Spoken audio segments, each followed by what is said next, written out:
마태복음 2장 13절로 23절 말씀 이렇게 읽었습니다. 13절부터 15절까지 보시면 요셉이 또다시 꿈을 꾸게 됩니다. 꿈의 내용은 이제 헤롯이 아기를 죽이려고 하기 때문에 그 아기를 데리고 애굽으로 피신하라고 하는 말씀이었죠. 13절 보니까 그들이 떠난 후에 주의 사자가 요셉에게 현몽하여 이르되 헤롯이 아기를 찾아 죽이려 하니 일어나 아기와 그의 어머니를 데리고 애굽으로 피하여 내가 내게 이르기까지 거기 있으라 하시니 이렇게 말씀합니다. 하나님께서 요셉에게 다시 꿈을 통해서 말씀하세요. 그래서 구약에 나오는 요셉 또 꿈의 사람이었지 않습니까? 그런데 예수님의 육신의 아버지인 요셉도요, 하나님께서 꿈으로 계속해서 말씀하시는 것을 볼 수가 있어요. 그래서 우리가 우리 인생의 길을 알 수가 없죠. 한치 앞을 모르는 것이 우리 인생입니다. 그러나 하나님 말씀에 순종하고 또 하나님께 붙들려 살아가는 사람들에게 하나님은 때때로 이렇게 꿈과 환상을 통해서 그들의 앞에 일어날 일들을 말씀해 주시고 또 모든 재앙과 위험을 피하게 하십니다. 우리가 기도를 하다 보면요, 하나님께서 특별히 기도 가운데에 내가 생각지도 않았는데 어떤 기도 제목이 나오는 경우가 있어요. 그래서 그 기도에 대해서 집중적으로 기도할 때가 있는데 하나님께서 성령으로 우리에게 감동하셔서 그 문제에 대해서 기도하게 하시는 거예요. 때로는 우리 자녀를 위해서 아니면 어떤 직장의 일들에 대해서 그런 경우에 하나님께서 강권적으로 우리의 기도를 인도하시고 이끌어 가시는 경우가 있거든요. 그런 경우는 하나님께서 우리에게 특별한 은혜로 우리 삶을 인도하시는 것이다 이렇게 볼 수가 있겠습니다. 우리가 살아가면서 그런 일들을 많이 겪거든요. 생각지도 않게 하나님께서 그 문제에 대해서 기도하게 하시고 그 문제를 또 어떤 역경들을 이겨나가게 하시고 힘을 주시고 피할 길을 내시는 경험들을 많이 하게 됩니다. 우리 하나님 앞에 붙들려 기도하며 나아갈 때 하나님께서 우리 삶을 늘 안전하게 그렇게 인도하실 줄로 믿습니다. 꿈에서 주의 사자가 요셉에게 현몽해서 떠나라고 했을 때 요셉은 어떻게 했습니까? 14절에 요셉이 일어나서 밤에 아기와 그의 어머니를 데리고 애굽으로 떠나가. 밤에 떠났다는 거예요. 그러니까 그 메시지를 받자마자 떠났다는 겁니다. 지체하지 않았어요. 주저없이 그는 말씀에 순종하게 되었습니다.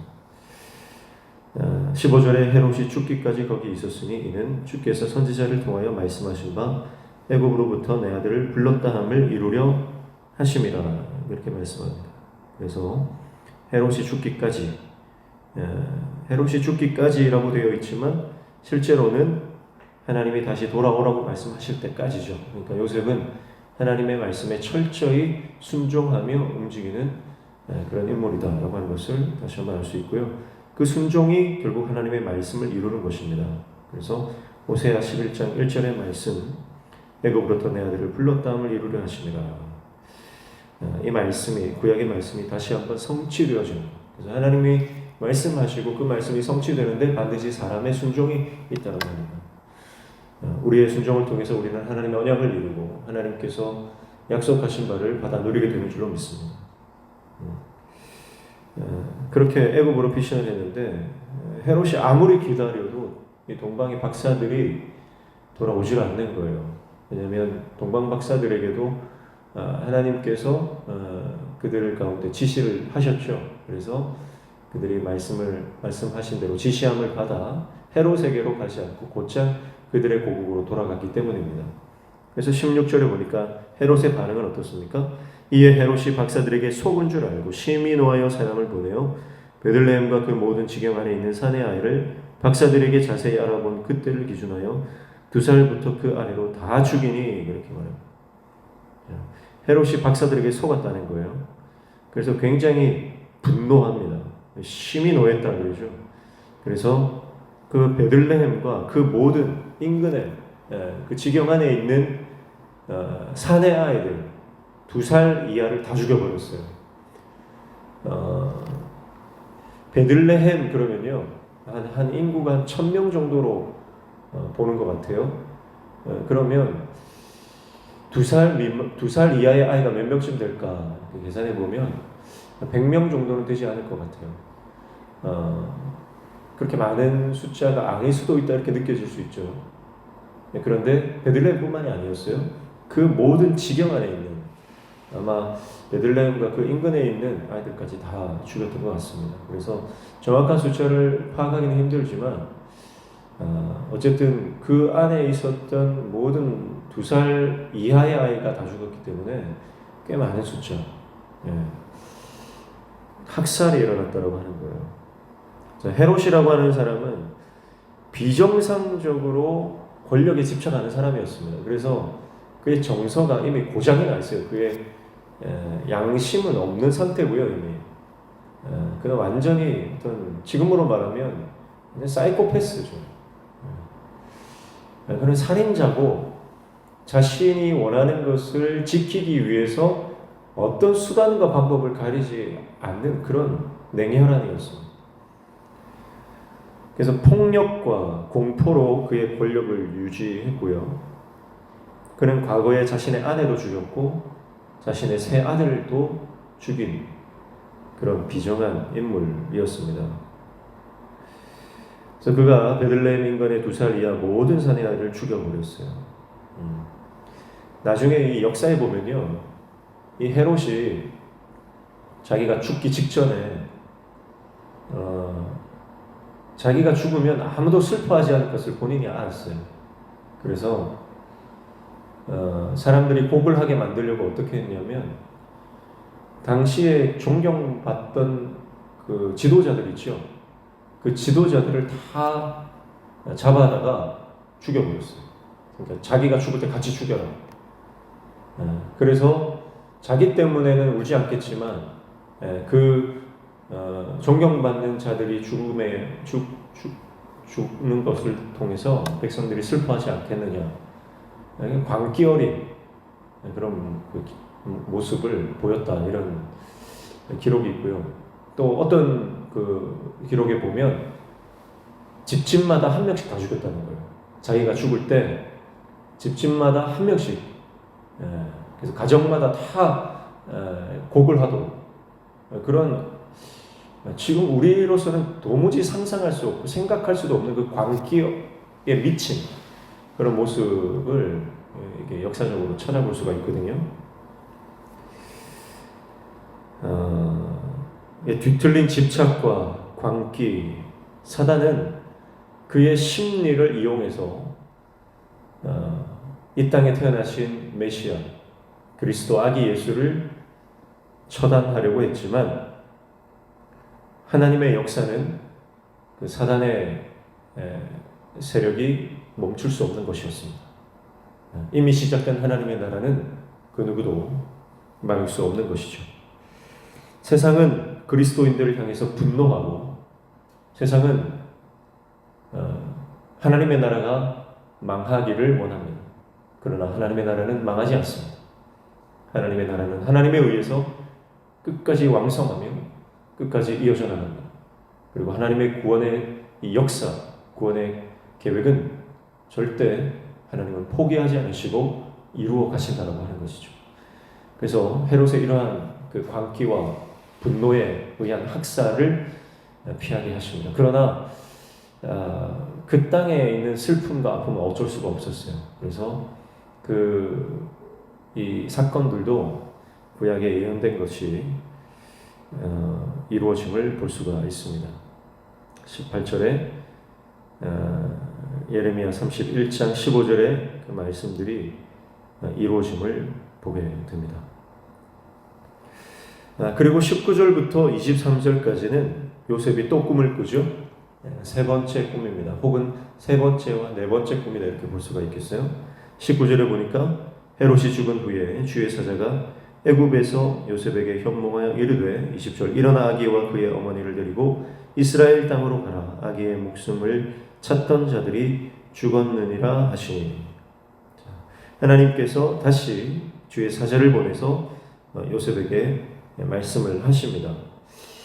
실제적으로 학살 이후에 얼마 지나지 않아 헤롯이 죽은 것으로 우리는 알 수가 있어요. 그렇게 길지 않았습니다. 2년 혹은 3년 정도 됐던 것 같습니다.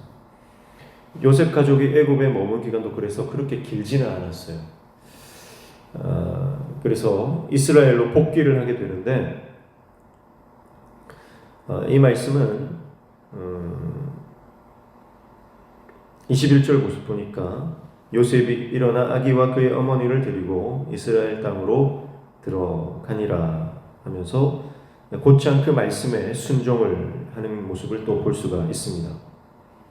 그런데 22절의 말씀에 보니까 그러나 아켈라오가 그의 아버지 헤롯을 이어 유대의 임금됨을 듣고 거기로 가기를 무서워하더니 꿈에 지시하심을 받아 갈릴리 지방으로 떠나가 그렇게 말씀하죠.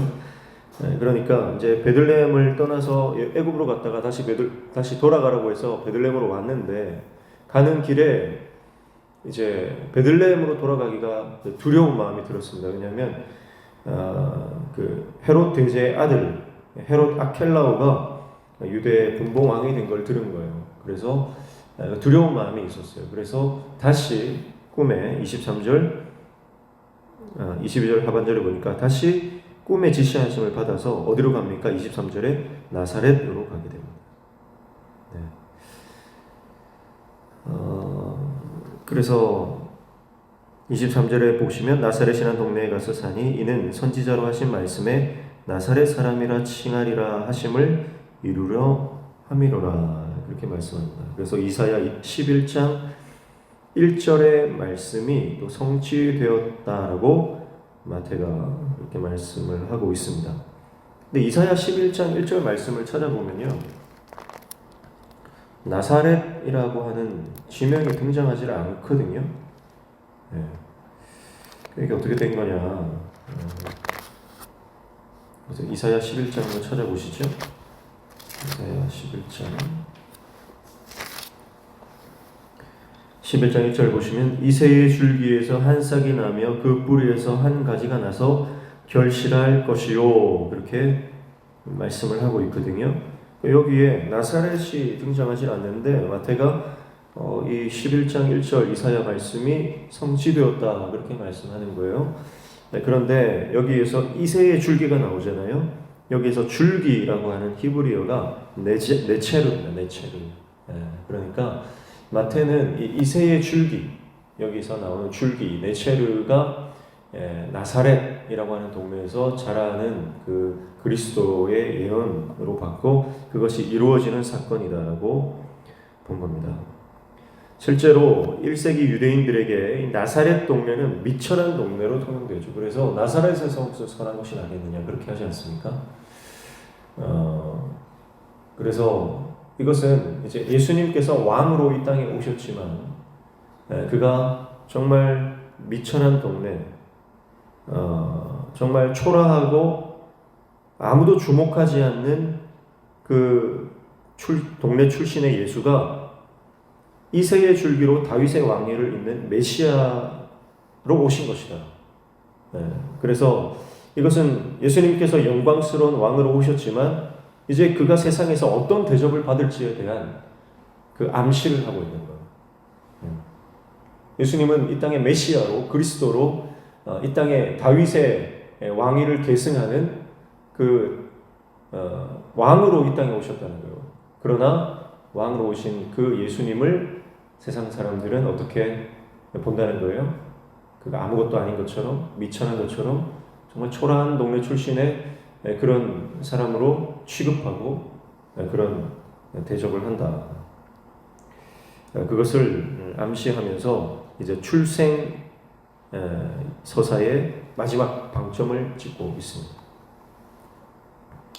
오늘 말씀에 보면요, 모든 과정, 하나님께서 이 요셉의 가정, 아기 예수를 태어나게 하시고 성장하는 과정 가운데 하나님이 특별히 개입하시고 말씀하셨습니다. 그리고 요셉이 그 말씀에 주도적으로 순종하며 즉각적으로 반응하는 모습을 볼 수가 있습니다. 마태는 요셉의 순종에 주저함이 없음을 강조합니다. 그래서 하나님께서 말씀하실 때 요셉은 그 말씀에 즉각적으로 주저 없이 순종하는 모습을 보여주고 있습니다. 두렵지 않아서 순종하는 게 쉬워서 순종한 게 아닙니다. 때로는 요셉은 두려워했습니다. 그러나 주저하진 않았습니다. 하나님의 말씀이 그 두려움을 뚫고 순종하게 만드는 힘이 되었던 것이죠. 그래서 그 두려움을 뚫고 순종하는 순전한 믿음으로 그는 순종의 사람으로 나아갔던 것입니다. 오늘 우리도 하나님 말씀에 순종할 때, 성령의 음성에 민감하게 반응할 때 하나님의 역사를 이루고 하나님의 영광을 보게 될 줄로 믿습니다. 지금도 하나님은 그분의 모든 백성들을 사랑하시고 지금도 모든 삶에 개입하시며 섭리하시고 역사하시는 분입니다. 우리 삶 가운데도 하나님은 동일하게 역사하실 줄로 믿습니다. 그래서 우리 삶 가운데 말씀하여 주실 때에 그 말씀에 온전히 순종함으로 하나님의 역사를 이루고 하나님의 영광을 보는 저와 여러분의 삶이 되시기를 주님의 이름으로 축복합니다. 기도하겠습니다. 하나님 아버지, 우리 삶에 개입하시고 간섭하셔서 우리를 지키시고 보호하시는 하나님의 길로 인도하시는 놀라운 역사를 경험하는 우리 삶이 되기를 소원합니다. 말씀의 사람, 순종의 사람 되게 더 큰 은혜와 믿음을 우리 가운데 허락하여 주시옵소서. 오늘 이 아침에도 주님 앞에 나와 간절히 간구하며 기도하는 모든 제목들 들어 응답하여 주시고 우리 삶에 막혀진 문들이 열려지는 놀라운 형통의 은혜를 경험케 하여 주시옵소서. 예수님의 이름으로 기도하옵나이다. 아멘.